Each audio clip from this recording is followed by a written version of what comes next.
ગાંધીધામ મહાનગરપાલિકા અને એમના જાતિવાદી કમિશનર દ્વારા જે પહેલે આદિપુરમાં મકાન તોડવામાં આવ્યા, પછી ભારતનગરમાં તોડવામાં આવ્યા, ખોડિયારનગરના પણ અમુક વિસ્તારો તોડી નાખવામાં આવ્યા. રોડના નામ ઉપર, રિંગ રોડ બનાવવાના નામ ઉપર ખરેખર દેશના નાગરિકોનો વિકાસ કરવો હોય તો પહેલે એમને મકાન આપવું જોઈએ, પછી મકાન એમના ગેરકાયદેસર છે તો તોડવા જોઈએ. પહેલો મુદ્દો. બીજો કે ખાલી રોડ બનાવવાથી ગાંધીધામનો વિકાસ થઈ જવાનું નથી.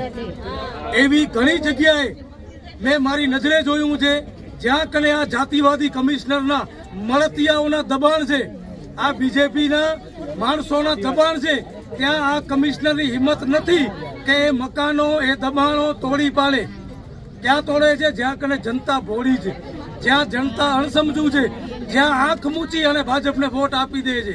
આજે ખોડિયારનગર હોય કે ભારતનગર હોય, આ તમામ વિસ્તારના લોકો અહીંયા કને ભેગા થયા છે. કમસે કમ 1000 થી 1200 માણસો છે અને તમામ લોકોની માંગ એ છે કે અમને મકાન એક તો તોડવામાં ન આવે અને જેને તૂટ્યા છે એમને રહેવા માટે સગવડ કરવામાં આવે. જો આ ન થયું તો આ તમામ લોકોએ ચોખ્ખા શબ્દોમાં કીધું છે કે અમે વોટિંગનો બહિષ્કાર કરશું, વોટિંગનો બહિષ્કાર કરશું. સાથે ભાજપને કોઈ વોટ ન આપે એના માટે પણ અમે મેસેજ નાખશું ને પ્રચાર કરશું કે સત્તા પક્ષને કોઈ પણ વોટ ન આપે. કારણ કે આ બધા લોકોથી આજે કલાકથી ચર્ચા કરું છું ને બધા લોકોએ ભાજપને વોટ આપ્યા છે. તમે ભાજપને વોટ આપો અને ભાજપ તમારા મકાન તોડે. તો મારી સૌને વિનંતી છે અને ખાસ કરીને ગાંધીધામના ધારાસભ્યને વિનંતી છે કે આ ઝૂંપડપટ્ટી વિસ્તારમાં તમે આવો, આમની પૂછા કરો, આમને રહેવા માટે સગવડ કરી આપો. જો બેન તમારા પાસે આટલું થાય તો કરો, અન્યથા તમે ધારાસભ્ય છો, તમારા લીધે અને ગાંધીધામ મહાનગરપાલિકાના કમિશનરના લીધે આ ભાજપને બહુ મોટી ગાંધીધામમાં નુકસાની થવાની છે.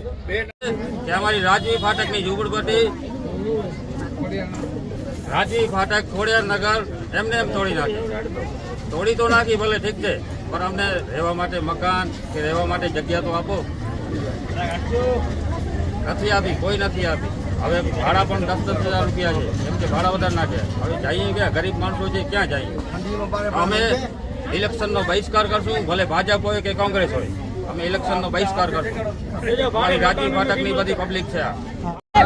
અમારા ખોડિયારનગરમાં જે કાંઈ ઝૂંપડપટ્ટી આવેલી હતી બધી તોડી નાખી છે. નથી કોઈ અમને પૂછા કરવા આવ્યું અને ગરીબાની વસ્તી આખી તોડી રોડમાંથી ફેંકી દીધા. આ બિચારો એક ભાઈ અહીંયા રોડમાંથી પડ્યો બાલ બચ્ચા લઈને. તો આના માટે કોઈ વ્યવસ્થા નહીં.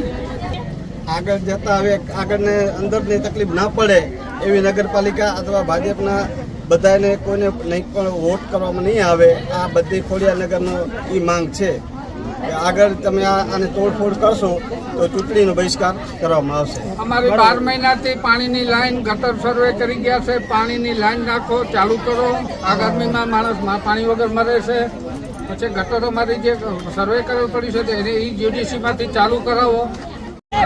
અમારા ખોડિયારનગરમાં જે કાંઈ ઝૂંપડપટ્ટી આવેલી હતી બધી તોડી નાખી છે.